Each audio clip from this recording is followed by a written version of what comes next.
Hello guys, this is Shashank Agarwal. Welcome to channel being doctor. आज हम बात करेंगे चैप्टर 4 चतुर्थ अध्याय रोग अनुत्पादनीय अध्याय की। देखिए, सबसे पहले हमने बात करी आयुष कामनी अध्याय की, जिसमें हमने बात करी कि जो आचार्य बताते हैं कि जिसको आयु की कामना है, जिसको दीर्घ आयु यानी लंबी आयु की कामना है, तो उसको क्या क्या करना चाहिए। जिसमें हमने सारे आयुर्वेद के बेसिक्स पढ़े। हमने उसके अंदर आयुर्वेद का अवतरण से लेकर के हमने सारी व्याधियाँ पढ़ी, डॉक्टर यानी वैद्य के गुण वगैरह, सारे चिकित्सा चतुष्पाद के गुण वगैरह हमने उसके अंदर पढ़ लिए। फिर जब हमने नंबर 2 देखा दिनचर्या, तो हमने देखा डेली रिजाइमेन, किस तरीके से कब आपको उठना है, कब आपको सोना है, कब आपको दातुन करना है, कब आपको अभ्यंग करना है, कब आपको व्यायाम करना है। ये सारी बातें हमने चैप्टर 2 दिनचर्या अध्याय में देखी। जब नंबर 3 बात करी हमने ऋतुचर्या सीजनल रिजाइमेन, तब हमने बात करी किस ऋतु में आपको किसके अनुसार ढालना है, क्या आहार लेना है, किस ऋतु में क्या व्यवहार लेना है, किस तरीके से आपको बिहेवियर रखना है आपका हर ऋतु में। अब बात करेंगे रोग अनुत्पादनीय अध्याय की। देखिए, रोग उत्पादन एक शब्द होता है, रोग उत्पादन। Sir, what is the meaning of रोग उत्पादन? मैं लिखकर बताता हूँ, ऐसे नहीं बताऊंगा। रोग उत्पादन, ठीक है, इसका मतलब होता है जनरेशन ऑफ डिसीज। क्या मतलब होता है? Generation of disease. Generation of disease यानी व्याधि की उत्पत्ति होना या करना। तो रोग उत्पादन का मतलब क्या होता है? व्याधि की या डिसीज का जनरेशन होना या व्याधि की उत्पत्ति होना। तो रोग अनुत्पादन का मतलब क्या होगा? तो कह सकते हैं prevention of disease. Not generation, यहाँ पर क्या आ जाएगा? Prevention of disease. तो हर कोई व्यक्ति क्या चाहता है? डिसीज को उत्पन्न करना कि डिसीज को रोकना? डिसीज को रोकना। ऑब्वियस सी बात है, कोई नहीं चाहेगा कि उसके अंदर व्याधि की उत्पत्ति हो, वो बीमार रहे। हर कोई चाहेगा कि हम बीमारियों से बचे रहें। तो प्रिवेंशन ऑफ डिसीज। तो आचार्य यही बताते हैं कि सिर्फ दिनचर्या डेली रिजाइमेन या ऋतुचर्या सीजनल रिजाइमेन या मात्रा में आहार विहार करने से आप स्वस्थ नहीं रहेंगे। जरूरी है कि आपके शरीर के अंदर जिन वेगों की उत्पत्ति हो रही है, वेग मतलब जो प्रेशर से आए, वेग मतलब जो एकदम से स्पीड से आए और आपको एकदम परेशानी दें, ठीक है। तो वेग मतलब जो गति से आए, जो स्पीड से आए, वो वेग होते हैं। तो जैसे आपको पता हो, जैसे टॉयलेट आता है, यूरिन आता है, ठीक है, तो क्या कहते हैं, वो क्या है? एक तरीके का वेग है। अगर आप इसको रोकेंगे, अगर यूरिन को रोकेंगे, तो कोई ना कोई बीमारी होगी। जैसे आपने पढ़ा भी होगा, मॉडर्न बताया भी जाता है कि जो लोग सोते रहते हैं, यूरिन का जो प्रेशर आता है उसको रोकते रहते हैं, तो उनको गाउट हो जाता है, ठीक है। तो ये सब बातें बताई भी जाती है। अगर आप वेगों को धारण करो, अगर आपको उल्टी आ रही है, आप उल्टी को रोक रहे हो, आपको नींद आ रही है, सो नहीं रहे हो, सॉरी, अगर आपको फीकल मैटर यानी अगर आपको फ्रेश होने जाना है, फ्रेश होने नहीं जा रहे, ठीक है, तो इन सब को रोकने से, इन वेगों को धारण करने से व्याधि की उत्पत्ति होती है। इसलिए आचार्य ने एक चैप्टर बताया, रोग अनुत्पादनीय अध्याय। इसमें बताया कि आपको किन वेगों को, किन प्रेशर को मेंटेन करना है, किस प्रेशर को धारण करना है, किन वेगों को धारण नहीं करना। तो कुछ वेग ऐसे होते हैं जिनको धारण करना होता है, और कुछ वेग ऐसे होते हैं जिनको धारण नहीं करना होता। तो आइए जानते हैं कौन से वेग ऐसे हैं जिनको धारण करना है, कौन से वेग ऐसे हैं जिनको धारण नहीं करना। उससे पहले मैं आपको बताना चाहूँगा अपने बीइंग डॉक्टर ऐप के बारे में।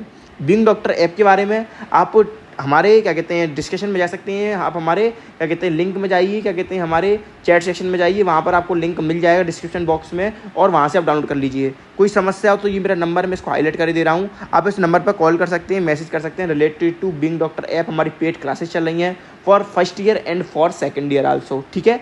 चलिए बात करते हैं आगे। देखिए, सबसे पहले बात करेंगे जो हमारे टॉपिक का नेम है रोग अनुत्पादनीय अध्याय। इसका मतलब मैं पहले भी बता चुका हूँ, रोग अनुत्पत्ति मतलब डिसीज को ना होने देना, यानी प्रिवेंशन ऑफ डिसीज। यही चैप्टर का उद्देश्य है, यही चैप्टर का नाम है। देखिए, मैंने आपको क्या बताया कि कुछ लोग ऐसे होते हैं जो वेगों को धारण करते हैं, यानी वेगों को धारण करने वाले जो रोग होते हैं, जो व्यक्ति होते हैं, उनको हमेशा रोग की उत्पत्ति हो जाती है। इसलिए आपको ध्यान रखना है कि आहार विहार के साथ साथ आपको वेगों को भी धारण नहीं करना, अगर आपको रोगों से बचना है। कुछ लोग क्या होते हैं, टॉयलेट आ रहा है तब भी खाना खाए जा रहे हैं, या बिना फ्रेश हुए खाना खा रहे हैं, ये भी एक तरीके से वेगों को धारण करना है, ठीक है। तो आपको ध्यान रखना है कि ऐसे वेगों को धारण नहीं करना, यानी ध्यान रखना है। इसमें एक सेकंड पॉइंट देखेंगे, जिन आहार विहार के प्रयोग से रोग उत्पन्न नहीं होते हैं और धारणीय व अधारणीय वेग की चिकित्सा का वर्णन बताया गया है। यानी इस अध्याय में आपको बताया गया कि किस आहार विहार का आप किस प्रकार सेवन करेंगे, यानी अगर आपको इस आहार विहार का सेवन करोगे तो आपको रोग की उत्पत्ति नहीं होगी। उसके अलावा धारणीय और अधारणीय वेग के बारे में बात की गई है। उन्होंने ये कहा है कि जो वेग नहीं आ रहे, लेकिन हम उनको क्या कर रहे हैं, प्रेशराइज्ड कर रहे हैं, यानी बल से निकाल रहे हैं। आपको क्या कहते हैं, फीकल मैटर नहीं आ रहा, आपको क्या कहते हैं फ्रेश होने नहीं जाना, लेकिन फिर भी आप दम लगा रहे हैं, प्रेशर लगा रहे हैं, इससे भी रोग की उत्पत्ति हो सकती है। यानी प्रेशर आ रहा है उसको रोक रहे हैं, और जो प्रेशर नहीं आ रहा उसको जबरदस्ती उभार रहे हैं। यानी जो वेग अनुपस्थित है, यानी एब्सेंस है किसी की, उसको प्रेशर से क्या कर रहे हैं, आप प्रेजेंस कर रहे हैं, उसको लाने की कोशिश कर रहे हैं, वो भी नुकसानदायक है। और कोई वेग आ रहा है, उपस्थित हो चुका है, उसको आप रोक रहे हैं, तो भी दिक्कत है। यानी जो नहीं आ रहा उसको आप जबरदस्ती बुला रहे हो और जो नहीं जाना चाह रहा उसको जबरदस्ती भेज रहे हो, दोनों ही कंडीशन में आपके अंदर रोग की उत्पत्ति होगी। तो आपको ध्यान रखना है कि जो अनुपस्थित वेग हैं उनको आपको प्रेशर से प्रवृत्त नहीं करना, उनको आगे नहीं बढ़ाना, और जो वेग आ रहे हैं उनको प्रेशर से रोकना नहीं है, नहीं तो आपके अंदर व्याधि की या डिसीज की उत्पत्ति हो जाएगी। ठीक है, तो बेसिकली क्या होता है जब हम किसी वेग का धारण करते हैं, प्रेशर लगाते हैं, तो उसमें क्या होता है, वात का प्रकोप होता है, वायु का प्रकोप होता है। क्यों होता है वायु का प्रकोप? तो मैं आपको पहले बता चुका हूं कि वायु is responsible for all types of movement, चाहे आपके फीकल मैटर का मूवमेंट हो, चाहे आपके धातुओं का मूवमेंट हो, चाहे आपके शरीर के अंदर दोषों का मूवमेंट हो। आपने श्लोक भी सुना होगा, पित्त पंगु कप पंगु पंगु मल धातवा वायु ने यत्र नियंत्रे तत्र गच्छन्ति मेघवता। यानी पित्त हुआ, कफ हुआ, मल हुए, धातु हुए, खुद से नहीं जाते, इनको ले जाया जाता है वायु द्वारा। अब ये आ रहे हैं, आप इनको रोक रहे हो या प्रेशर से निकाल रहे हो, तो इसमें क्या हो रहा है, कुल मिला के वात को डिस्टर्बेंस हो रहा है और वात कुपित हो रहा है। तो अब ध्यान रखो कि कब भी आप रोग का उत्पादन करते हो तो उसमें प्राइम फैक्टर होता है वात का प्रकोपित होना। ठीक है, आगे कह रहा है आचार्य सुश्रुत ने इन्हीं वेगों को धारण करने से क्या बताया, उदावर्त बता देंगे। उदावर्त का मतलब क्या होता है? तो उदावर्त बोल लीजिए reverse, reverse, reverse, reverse movement.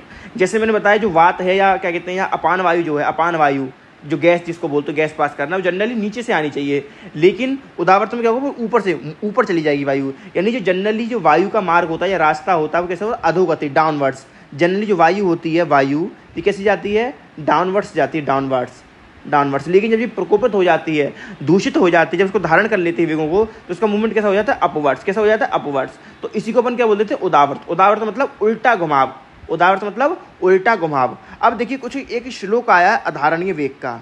अब देखिए जो अधारणीय वेग का श्लोक आया है इसको अपन देखेंगे अगली वीडियो में। ठीक है, अगली वीडियो में।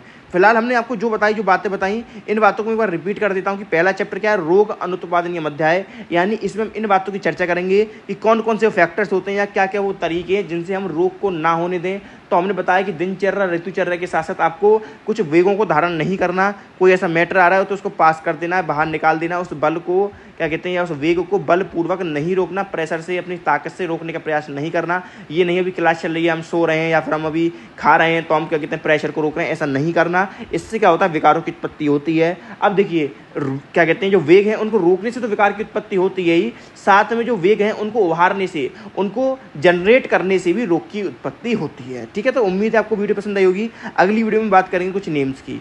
ठीक है, चलिए आइए, थोड़ा अभी टाइम बच रहा है मेरे हिसाब से, इस श्लोक को याद कर लेते हैं, इसे अपन डायरेक्ट क्या कहते हैं बात से स्टार्ट कर सकें। फिर देखिए एक श्लोक है, लिख रहा है अधारणीय वेग यानी natural urges that should be suppressed. यानी इनको आपको क्या करना है, अधारणीय वेग है यानी इसको आपको सप्रेस नहीं करना। क्या लिख रहा है देखिए, हेडिंग पढ़ेंगे, natural urges that should not, not पे अंडरलाइन करेंगे, नॉट बी सप्रेस्ड। इसको सप्रेस नहीं करना, आते ही बाहर निकाल देना है, आते ही इसका निष्कासन, इसको फ्री कर देना है। श्लोक में देखेंगे क्या कह रहा है, कह रहा है वेगान धार्यत्व वात बिंब मूत्र छव त्रट क्षुदाम निद्रा काश श्रम श्वास झ्रम्बा अश्रुष छर्दीश रेतसाम। इस श्लोक को आप इंपोर्टेंट मार्क करेंगे, याद करेंगे इस श्लोक को, इंपोर्टेंट। ठीक है, इस श्लोक को याद कर लेंगे। वेगान धार्यत्व, इन वेगों को धारण नहीं करना। कौन कौन सा, वात, वात मतलब जो वायु है, दूसरा बिंब, बिंब मतलब मल, पुरीश, फीकल मैटर, मूत्र यूरिन, छवतु यानी एक तरीके से स्नीज, छींक, त्रट यानी प्यास, तृष्णा, क्षुधा मतलब भूख, हंगर, निद्रा मतलब नींद, काश मतलब खांसी, श्रम मतलब कोई मेहनत करके आते हैं तो हमारी, जैसे हम सीढ़ी चल कर आए तो हमारी सांस फूलने लग जाती है, उसको भी नहीं रोकना। श्वास, खांसी, ठीक है, श्वास एक तरीके से श्रम श्वास, श्रम श्वास एक है, श्रम और श्वास एक ही शब्द है। जरम्बा, जरम मतलब जमाई आ रही है, अश्रु क्या कहते हैं, अश्रु आ रहे हैं, आपकी आंखें बारी हो रही, रो लेंगे। छर्दी, उल्टी आ रही है, उल्टी को नहीं रोकेंगे। रेत साम, शुक्र का रेतस मतलब शुक्र स्पम का वेग आ रहा है, उसको भी नहीं रोकेंगे। ठीक है, इन सब को नहीं रोकेंगे। ये 13 वेग हैं, इनकी संख्या को ध्यान रखेंगे। ठीक है, कौन कौन से, वात, मल, मूत्र, छवतु, तृष्णा, क्षुधा, निद्रा, काश, श्रम, श्वास, जरम्बा, अश्रु, छर्दी और शुक्र। इनके नाम याद करोगे, ध्यान रखोगे। आचार्य चरक ने काश को नाम मानकर किसको माना है, उद्गार को। ठीक है, आचार्य चरक ने, ध्यान रखेंगे, चरक ने क्या करा है, चरक बोलते हैं कि काश को हम अधारणीय वेग में नहीं मानेंगे, हम काश की जगह उद्गार को मानेंगे। ठीक है, तो यहाँ तक बात हो गई होगी हमारी। अब हम बात करेंगे अगली वीडियो में अधोवाद से, नंबर 1 पॉइंट से। ठीक है, तब तक के लिए आप लोग ये पढ़कर आइएगा। कोई समस्या आप इस नंबर पर कॉन्टैक्ट कर सकते हैं, मेरी इंस्टा ID पर, इस पर फॉलो कर सकते हैं। बाकी टेक केयर, मिलते हैं अगली वीडियो में। वीडियो को लाइक करिए, शेयर करिए, सब्सक्राइब करिए और डाउनलोड करिए हमारे बीइंग डॉक्टर ऐप को। समस्या होने पर आप इस पर कॉन्टैक्ट कर सकते हैं। आइए, थैंक यू टू ऑल, मिलते हैं अगली वीडियो में।